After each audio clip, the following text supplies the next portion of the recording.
to know what inspired you to start Black is Magazine and also get into public speaking. Right. So let me start with the public speaking first. I had a story to tell, right, in my past, and people would always ask me, "Tell your story. We need to hear your story so you can help other people." And I, a lot of times, people don't tell their story because they're embarrassed of whatever the happenings are, whatever that might be. And I think that's where I was, and so I would always turn people down and say, "Nah, not yet. I'm not ready." And so then God put me in a place where it was almost like you've got to tell your story because you've got to help people, right? So I finally said yes to about probably 3 years ago, and I said yes, and I actually told my story. And what that did is it allowed me to be free, right? And it allowed the response that I got from people saying, "Oh my God, you helped me. I was in that place. And so thank you for sharing because I didn't know how to share. I was scared, but now I can share my story." So anyway, I started getting requests to do that, and I just be started doing public speaking gigs. And most of what public speaking is about is telling a story. And so I just tell my truth, and that's what makes it pure, and that's what gets people's attention. Because a lot of times when you're trying to help people, if you've experienced that, then they can grasp a hold of that a little bit better. So that's how I got into public speaking.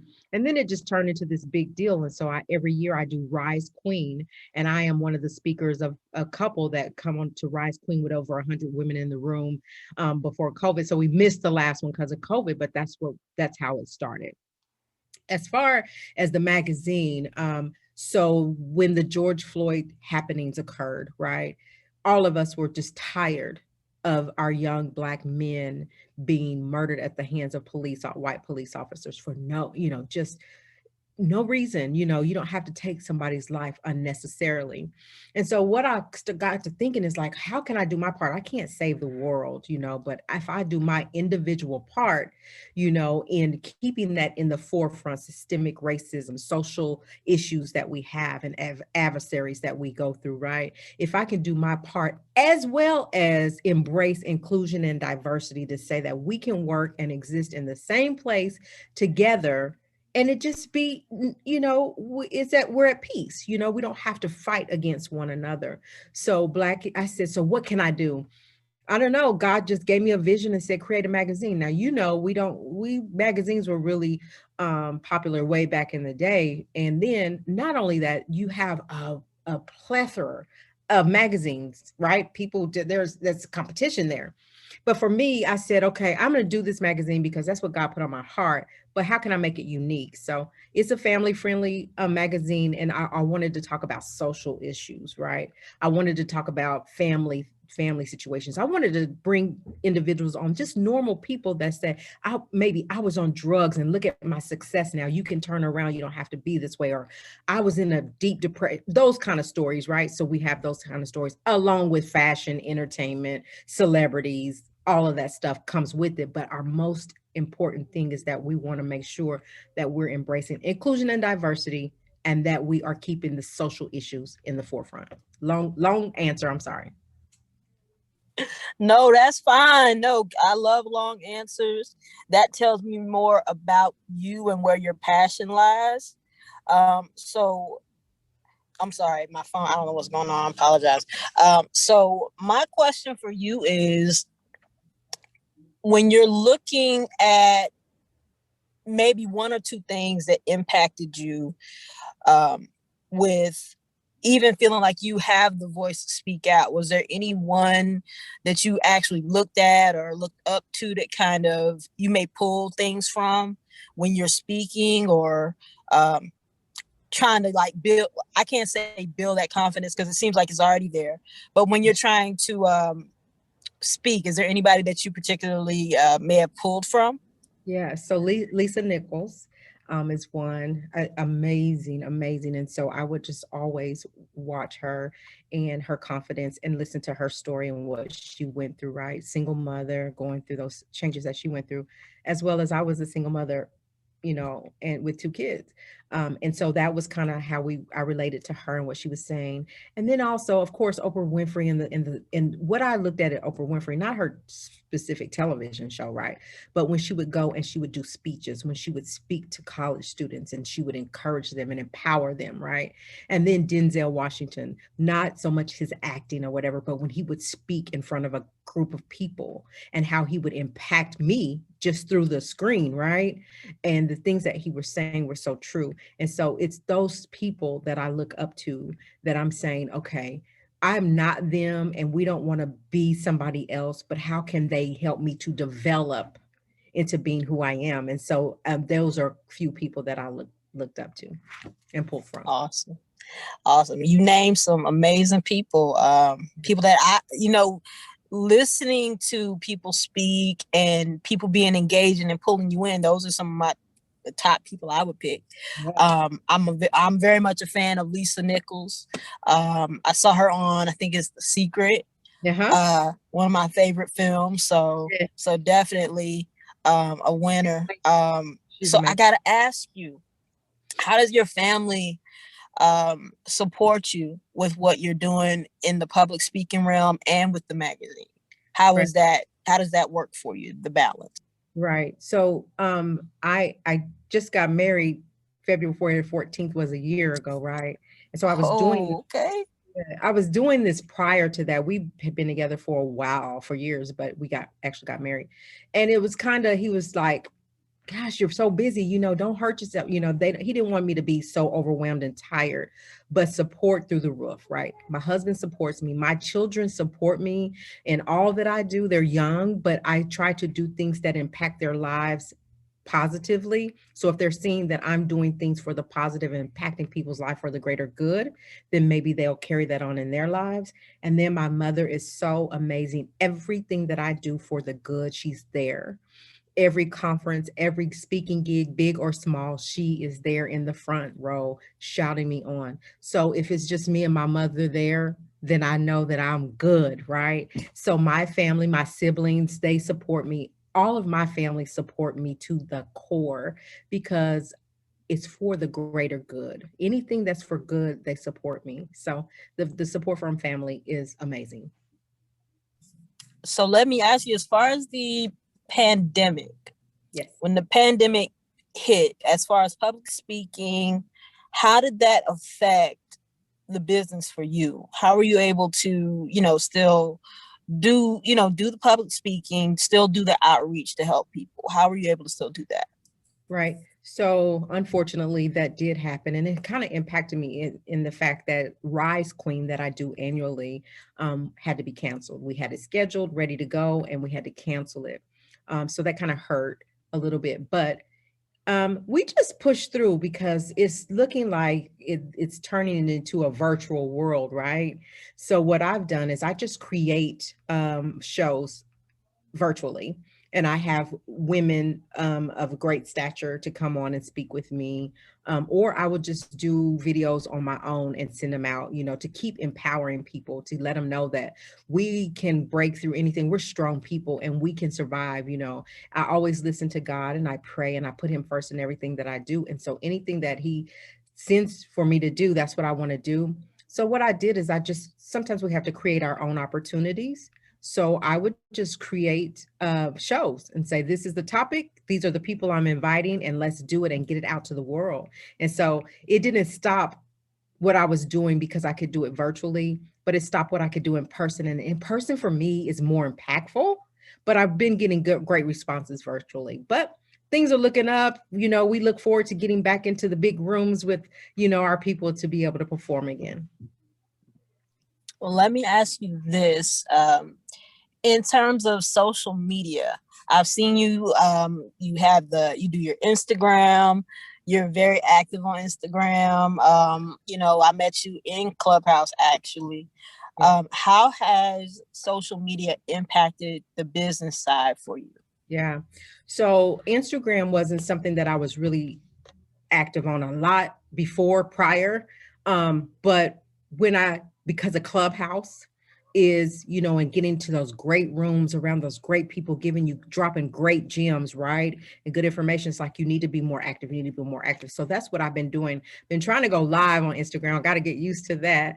But, you know, it's just, and what it has done, has gotten me more busy than ever since the pandemic, right? Because I'm getting great connections. I'm getting more interviews. I'm getting people to advertise in the magazine. We've created a new package for the magazine where you can advertise on the website, on the landing page, as well as YouTube.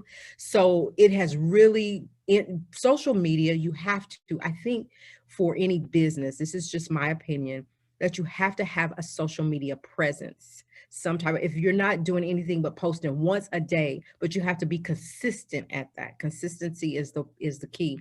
You have to be consistent in doing that. Who cares if you get on people's nerve for posting? I don't. I will post to the core. I don't care. So I post on Instagram, Facebook, Twitter, because it's from where I pull my customers, my clients. It's there that says, hey, would you come for an interview? Or can I come on for an interview? Or I would love to know more about your advertisement. People across the US and abroad. So that's why I have a presence on social media. And I meant to tell you, you actually on my, like when I go to my Instagram, you actually was on the explore page on my Instagram. I meant to tell you about that. Yeah, you made it there. Yay! So you. Yes. But you're so right. You know, you have to be consistent when it comes to posting on social media. And like you say, you know, Clubhouse has really opened up a lot of doors, you know. I met you on Clubhouse and, you know, your energy was up there. You're very awesome and great at what you do, you know. And I appreciate that, you know. So I guess my question for you is, if you could take a day, right? Let's say you were able to take 24 hours and interview maybe 3 people. Who would be the top 3 people you would interview? So it could be anybody, right? Anybody living or dead. Okay. It would be Oprah Winfrey. I would want to interview her. I would want to interview so many. I would want to interview Harry and Meghan together. Um, and for sure, I want to pull out everything out of them, right? Because I feel sorry for them. And then I would want to interview the President of the United States. Oh, okay. Very nice. Very nice answers. Okay. I like those answers. Yeah. What do you get out of doing interviews? How does it impact you, I guess, internally whenever you're getting to sit in front of people and actually, you know, like we're doing now, ask questions and just pull something out of them? What is it that's rewarding for you? What's rewarding for me, because the type of interviews that I do talks about people's struggles and how they get through those struggles and what they went through, how did they overcome, right? And how it impacts my life, right? And how it teaches me to have endurance and to know that we can conquer anything because we're more than conquerors through Christ, right? And so when I'm talking, so I'm usually on the side of interviewing, not being interviewed. So this is different for me. But when I interview people and I hear their heart, right? They pour out their hearts to me, because they feel comfortable. I try to offer a safe platform for them to come and get it out, right? So many times people wouldn't open up like they open up to me. And that impacts my life, that I'm at least reaching one person at a time, and helping them to grow and to accept what they've been through. And now how do I continue to grow and be the very best person I can be? So that's what the interviews do for me. I get inside of them somehow and they open up to me. And by them doing that, it opens up to the world, and you never know who you're going to reach, right? And who is listening to say, oh my gosh. So if I hadn't done that interview, then I can't help people. And so my biggest thing is to help people to accept what they've done. Like, listen, our past is our past. What are you doing to grow from that?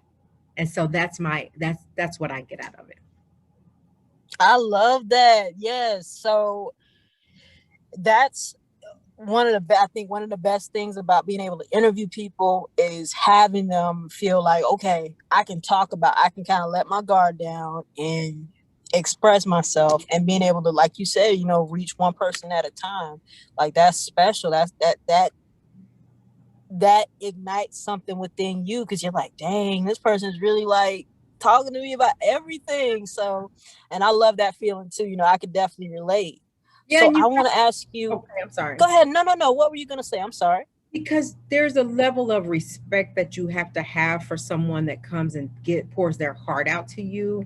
And I want to make a play. I want to offer a place, a safe place that they know I respect everything that they go through, that they say, because I have a story too. We all have a story. We all have walked this earth. Anybody walking this earth has done something that they're not proud of, but it's okay because we grow in those moments, right? So I try to keep that respect level for people, and I think that's why they come. And you are so right. We all definitely have done things and probably won't stop making mistakes. And what we don't learn through pain, through love, we learn through pain when we make those mistakes. So when you do these interviews and hear these people talking and telling you about the things that they went through and what they did to overcome, or what they did to get through whatever it is that they're going through, I think we're able to apply that. So we're learning through love instead of having to go through it ourselves. So I have a deep respect for people that take the time out to interview people, um, such as yourself, because it takes a person that listens, you know, and actually cares. You're not just sitting up there. It's not just another job. This is something that you created with, especially with Black Youth Magazine, Yeah. and to get people's voices out there. So if you have one, and I always like to ask people this, if you have one or two goals that you can share with us that you're hoping to accomplish for Black Is Magazine this year, by the end of this year, what are some things, or what are one or two things that you're looking to accomplish? I'm trying to. So if you know, if you've heard me say or introduce Black Is Magazine, we're reaching the masses. And so what we're trying to do is saturate the magazine in every inch of this United States and abroad, right? So I would love to see more growth for Black Is Magazine as far as getting the information out to people. So we're trying to saturate the magazine in every area of every corner of the United States for sure and abroad. We do offer physical copies, and what I try to do is send out copies, at least one to every state, like one copy of this magazine and it's all the 50 states, right? Is what I'm trying to accomplish. So it's those things. I want to grow. I want to saturate Black is Magazine, and I want to bring more people on board. I have writers, I have one graphics person, but I want to share the love, right? I want to spread it. I want people to grow in what they love to do. So I have writers that love to write. They're freelance writers right now, but as I grow, they get to grow with me. And so that's what I'm looking forward to by the end of the year.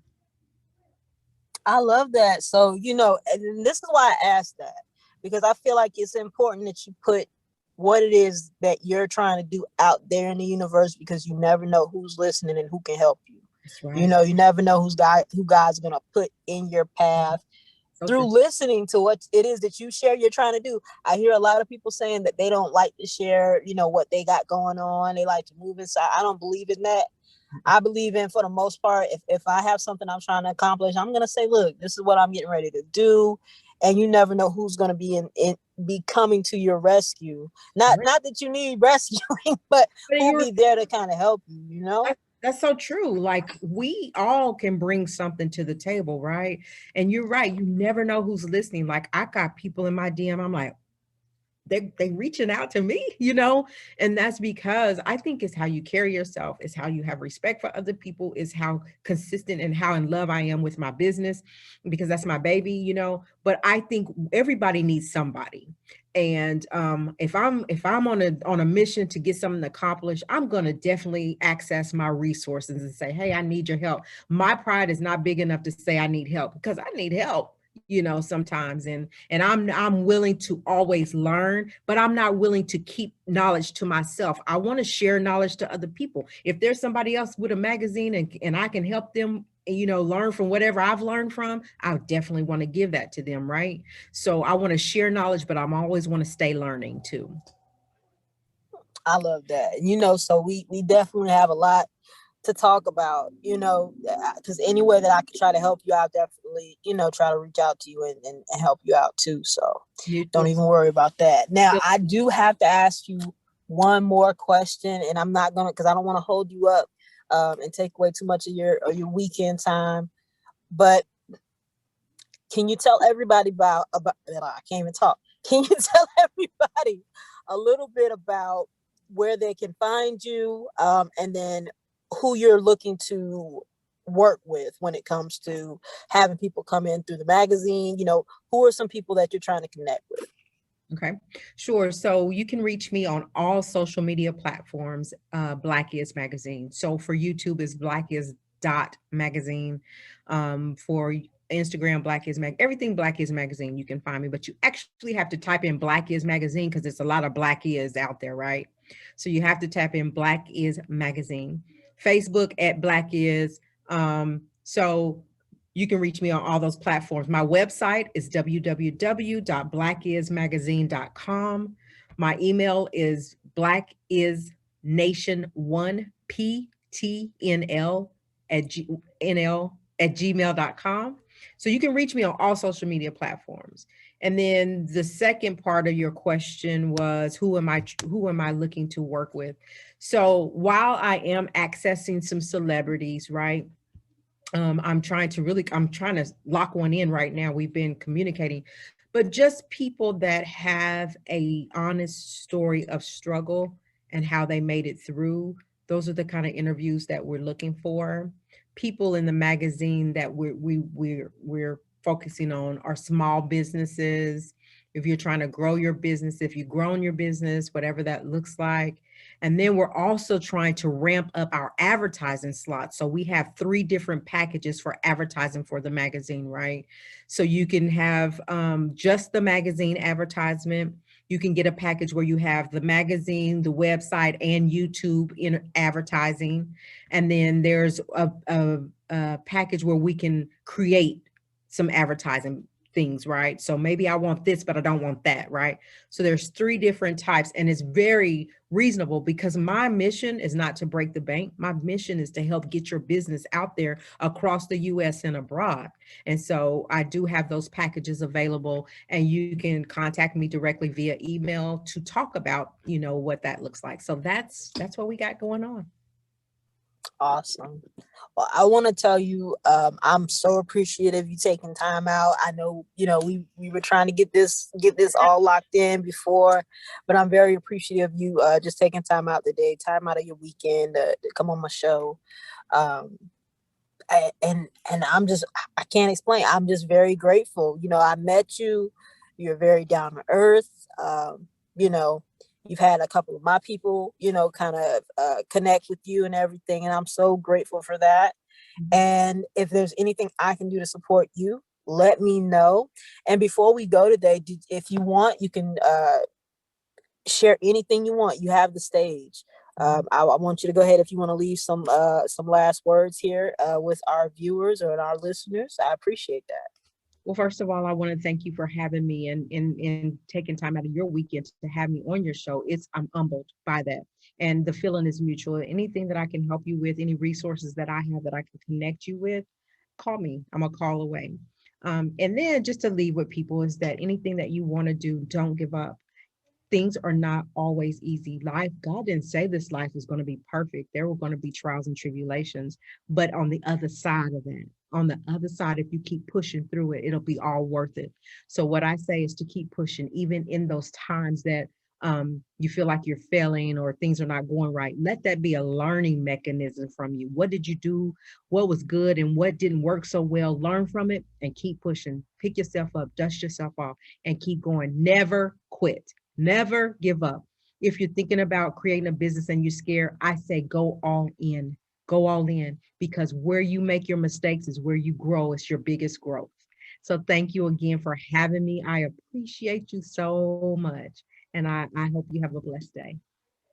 Thank you so much, Ms. Marva. You take care, and I'll be in touch. Have a good one.